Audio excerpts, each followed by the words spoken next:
So what about the mild lucid dreaming technique, which is definitely one of these staples out there, and that does continue to work well whether you're a veteran at the practice or someone just starting out.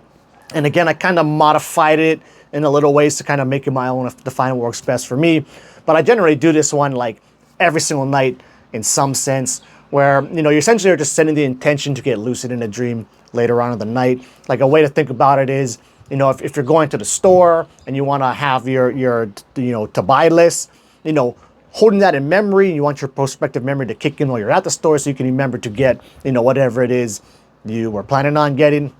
Another way I like to think about it too, though, is like if you're going to wake up at a certain time, and so you say, I want to get up at 6 o'clock, trying to beat your alarm awake and actually waking up at that point. That's another version of that prospective memory where you're intending to remember something in the future. Now, I like that whole wake up one with the alarm clock even better, because then you can kind of roll that into your dreaming practice where instead of getting up, say like at 6, say you want to get up at like 2 a.m., but not even totally awake. You got the intention to wake up in your dream at that point.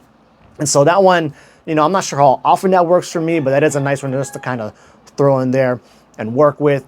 So the way I generally do it now is every night when I go to sleep, just because I've been doing this shit for so long, I definitely always intend to have lucid dreams. So there is basically never a night where I'm going to sleep not at least intending or hoping to have lucid dreams. So that's a kind of very soft version of this technique.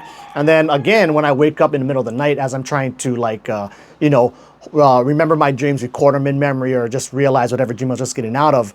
Another kind of form of this mild technique is as you're going back to sleep, you imagine yourself back in that dream, except for you imagine yourself being in that dream lucidly. So again, that's something I do basically all the time, and I'm not doing it so much from the perspective of trying to get lucid. I'm just trying to commit it to memory and staying one step removed and watching it, especially if I start to slip into the liminal hypnagogic stage 1 space. And then I'm basically doing that version of it, but instead of intending to get lucid, I'm just trying to keep that one step removal.